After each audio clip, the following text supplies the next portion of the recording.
कांग्रेस सांसद सोनिया गांधी के एक बयान पर विवाद खड़ा हो गया है। सोनिया गांधी ने कहा कि राष्ट्रपति अपने अभिभाषण के अंत में काफी थक चुकी थी। पुअर लेडी, मुझे उनके बारे में काफी बुरा लगा। बीजेपी के राष्ट्रीय अध्यक्ष और केंद्रीय स्वास्थ्य मंत्री जेपी नड्डा ने राष्ट्रपति पर सोनिया गांधी की टिप्पणी को लेकर सोशल मीडिया प्लेटफॉर्म एक्स पर पोस्ट किया है। आम आदमी पार्टी के नेता सौरभ भारद्वाज ने कहा, मैं मुख्य चुनाव अधिकारी राजीव कुमार जी से 2 सीधी बातें कहना चाहता हूँ। राजीव कुमार जी, यदि 7 ppm का पानी जहरीला नहीं है तो आप खुद इसे 2-3 दिन पीकर दिखा दें। इससे खुद ही पता चल जाएगा कि पानी जहरीला है या नहीं। दूसरी बात, दिल्ली जल बोर्ड के अधिकारियों ने अपनी रिपोर्ट में स्पष्ट रूप से लिखा है कि हमारे टेस्ट में ये सामने आया है कि ये पूरी तरह सही है। वित्त मंत्री निर्मला सीतारमण 1 फरवरी को बजट पेश करेंगी। उससे पहले पीएम नरेंद्र मोदी ने मीडिया को संबोधित किया। इसमें उन्होंने संकेत दिया कि बजट में गरीब और मध्यम वर्ग को बड़ी राहत दी जा सकती है। इसे इनकम टैक्स में छूट से जोड़कर देखा जा रहा है, जिसकी मिडिल क्लास लंबे वक्त से मांग कर रहा है। बिहार में इन दिनों सियासी पारा हाई चल रहा है। बिहार की राजनीति में प्रशांत किशोर को बड़ा झटका लगा है। All India judicial employees federation के पूर्व राष्ट्रीय अध्यक्ष शकील मोइन ने जन स्वराज पार्टी से इस्तीफा दे दिया है। उनका आरोप है कि प्रशांत किशोर की पूरी चालाकी मुस्लिम वोटों के बंटवारे के लिए है। उनके पास कोई विजन नहीं है। शकील ने कहा कि मुसलमानों को प्रशांत किशोर से होशियार रहने की जरूरत है।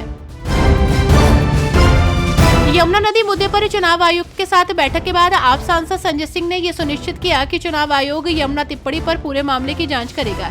अरविंद केजरीवाल ने चुनाव आयोग को दिल्ली में आने वाले पानी को जहरीला बनाने की भाजपा की साजिश के बारे में पूरा घटनाक्रम बताया।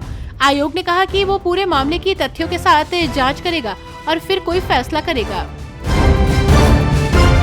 आम आदमी पार्टी के प्रमुख अरविंद केजरीवाल यमुना के जल में जहर मिलाए जाने संबंधित अपने बयान को लेकर जारी नोटिस का जवाब दाखिल करने के लिए यहां निर्वाचन आयोग के कार्यालय पहुंचे।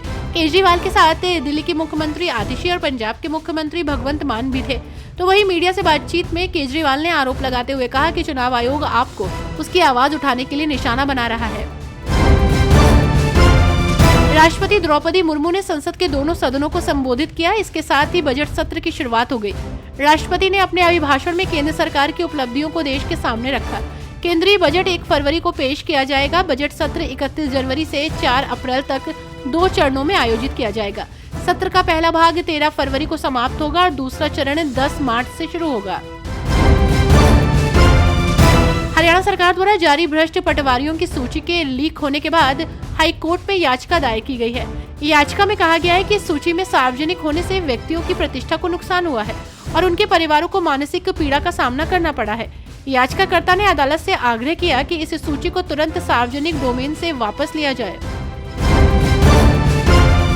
इन दिनों महाराष्ट्र का सियासी पारा हाई चल रहा है। इस बीच शरद पवार गुट के नेता जितेंद्र आव्हाड ने आरोप लगाया कि सरकारी स्कूलों में बच्चों को दिए जाने वाले मिड डे मील में अंडे पर रोक लगा दी गई है।